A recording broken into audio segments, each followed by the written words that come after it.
اس وقت یہاں قوم شعیب، جنہیں قوم مدین یا اصحاب المتافقات بھی کہا جاتا ہے، وہ قوم آباد تھی جو ان لاووں کی زد میں آ کر ان کے نیچے دب گئی۔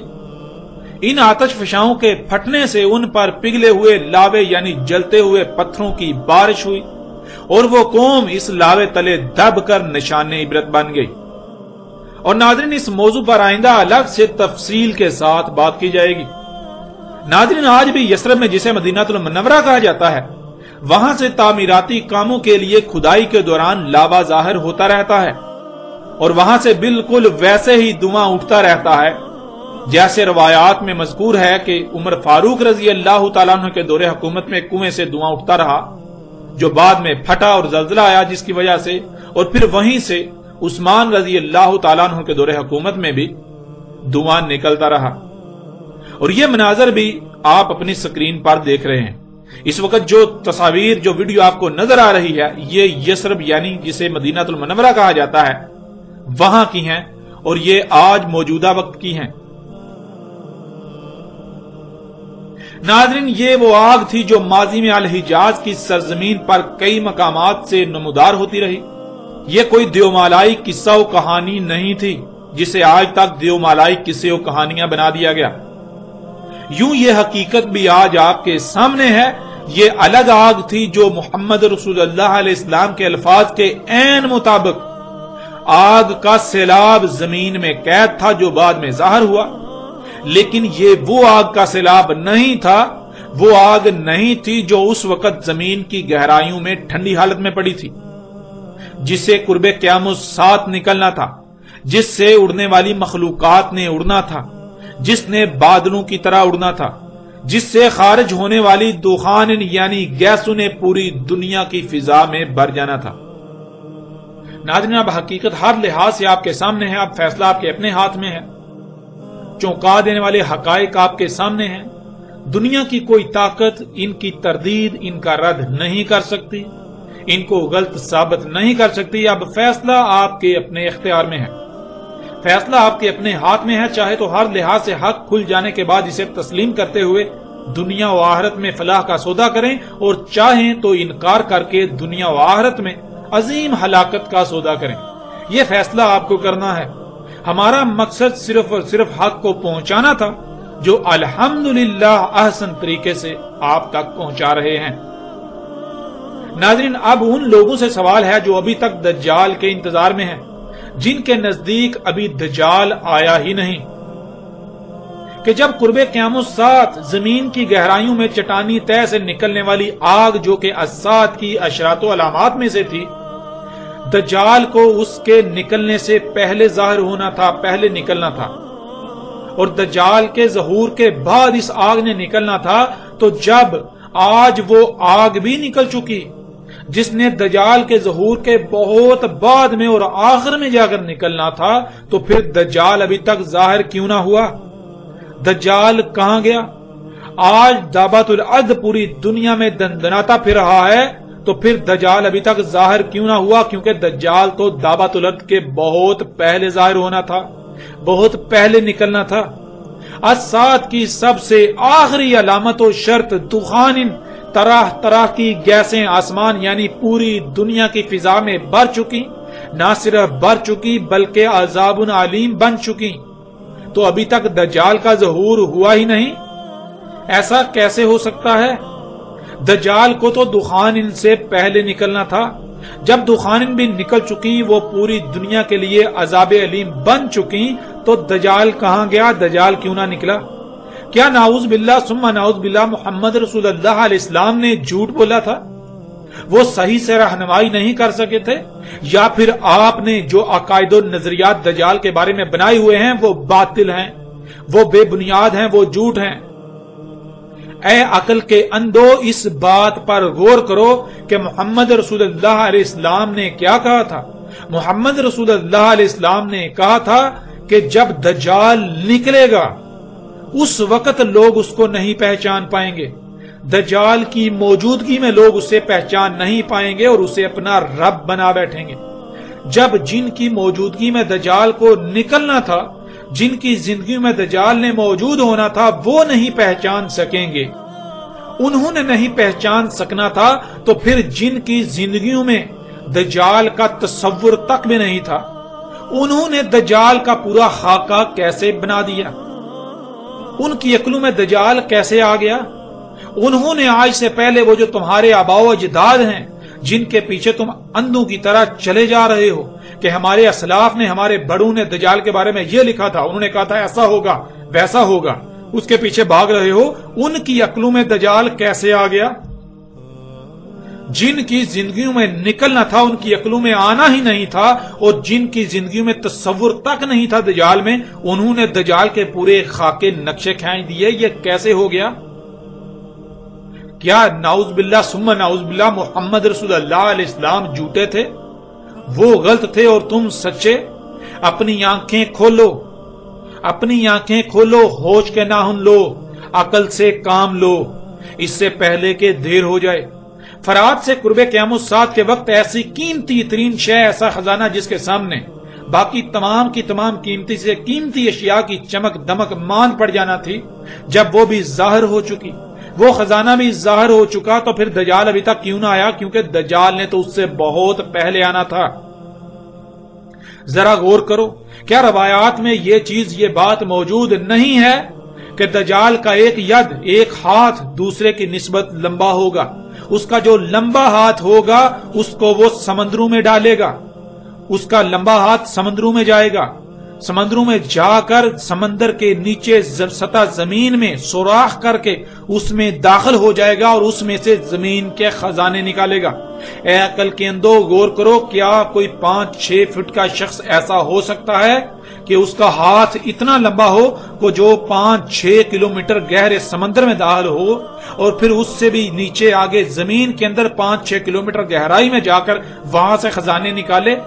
یعنی کیا ایسا ممکن ہے کہ ایک 5-6 فٹ کا ٹھیکنے قد کا شخص ہو اور اس کا 12 کلومیٹر لمبا ہاتھ ہو؟ کیا ایسا ممکن ہے؟ اے عقل کے اندھو، غور کرو، آج یہ سب تمہارے سامنے ہو چکا، آج یہ سب تمہارے سامنے ہو رہا ہے۔ غور کرو، دجال کیا ہونا تھا؟ دجال نے رب ہونا تھا۔ کون سا رب؟ اصل رب یا نقل رب؟ دجال نے نقل رب ہونا تھا۔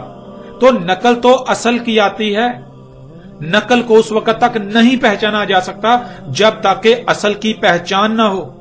اگر تم یہ کہتے ہو کہ دجال ایک شخص ہے تو لا محالہ اس کا مطلب یہ ہے کہ تمہارے عقائد و نظریات یہ ہیں کہ دجال چونکہ نقل رب ہے تو اصل جو ہے وہ بھی پھر ایک شخص ہے، یعنی اللہ ایک شخص ہے، ایک 6 فٹ کا شخص ہے۔ تم یہ ثابت کرتے ہو اپنے اعمال سے، اپنے دعووں سے۔ ظاہر ہے نقل تو اصل کی آتی ہے۔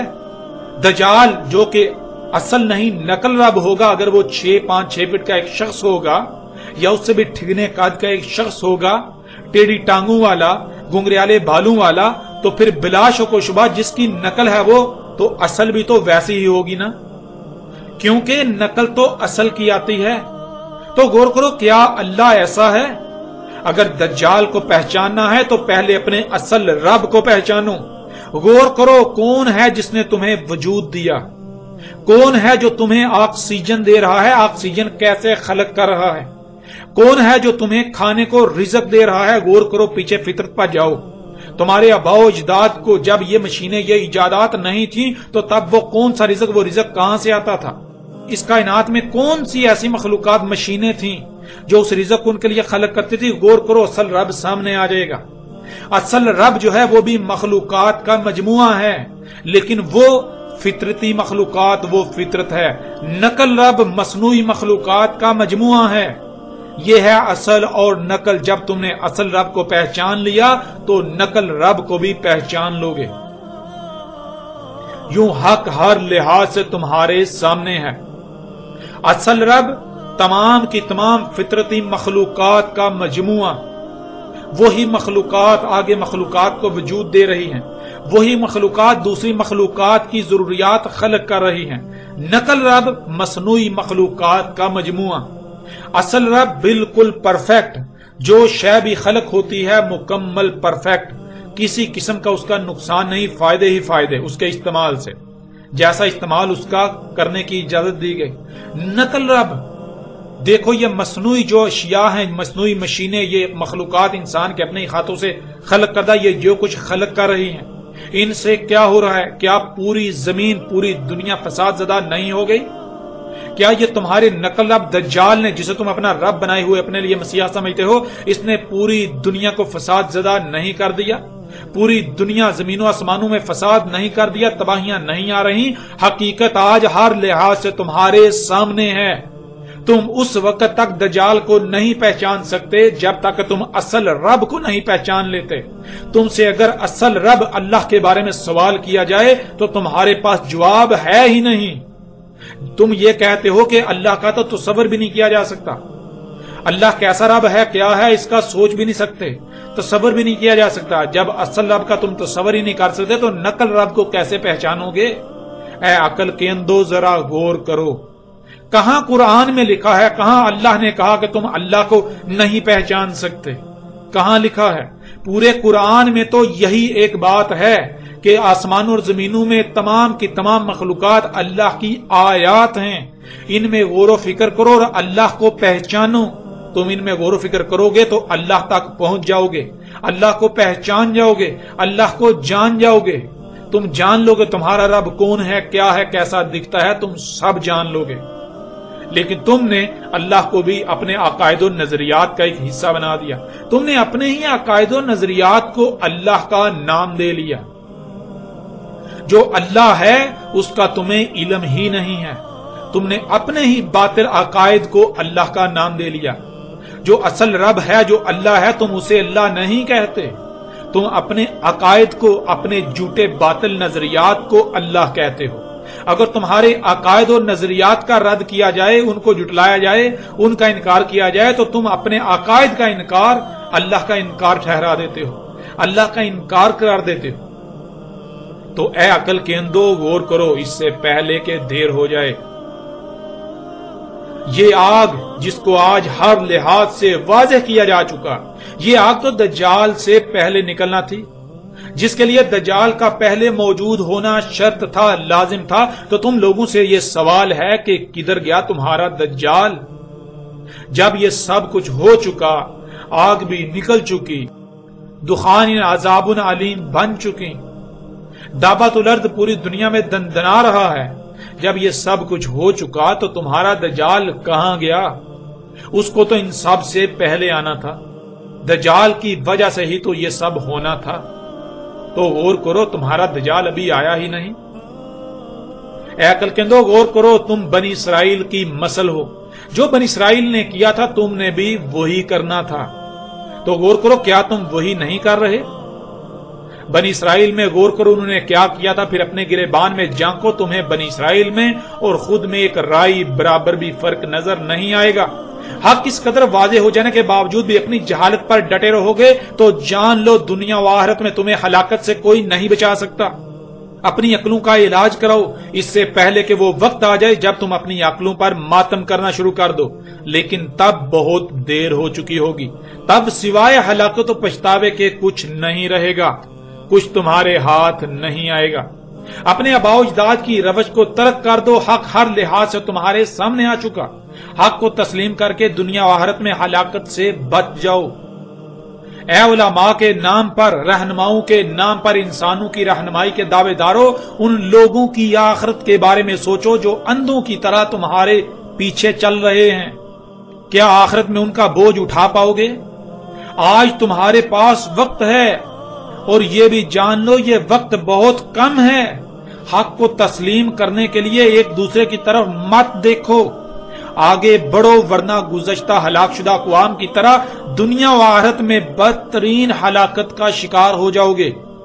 جان لو تمہیں ہر لحاظ سے کھول کھول کر متنبہ کیا جا رہا ہے۔ جان لو کل کو تمہارے پاس کوئی بہانہ، کوئی عذر نہیں ہوگا۔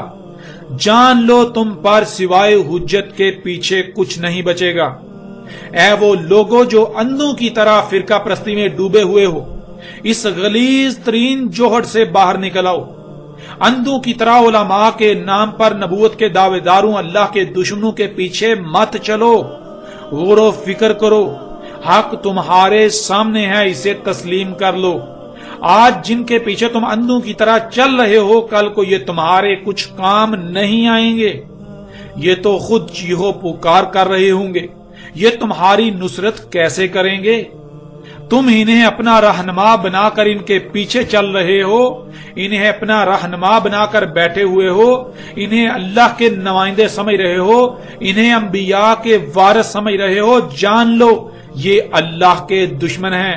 اگر یہ حق کی تصدیق نہیں کرتے، حق کی تائید نہیں کرتے، اگر یہ حق کی نصرت نہیں کرتے تو یہ اللہ کے دشمن ہیں، یہ انبیاء کے وارث نہیں ہیں، یہ اللہ کے نمائندے نہیں ہیں، یہ تمہارے رہنما نہیں ہیں، یہ رہنماؤں کی شکل میں، رہنماؤں کی صورت میں راہزن ہیں، یہ لٹیرے ہیں، یہ اللہ کے دشمن ہیں، یہ اللہ کے باغی ہیں، یہ بہت بڑے دھوکے باز اور مکار ہیں۔ ان کے دھوکے سے نکل آؤ، ان کی مکاری کو پہچان لو۔ حق تمہارے سامنے ہے، اس سے پہلے کہ وقت ختم ہو جائے، اور وقت ختم ہونے ہی کو ہے۔ عذاب عظیم تمہارے سر پر کھڑا ہے، اپنی آنکھیں کھول لو اس سے پہلے کہ دیر ہو جائے۔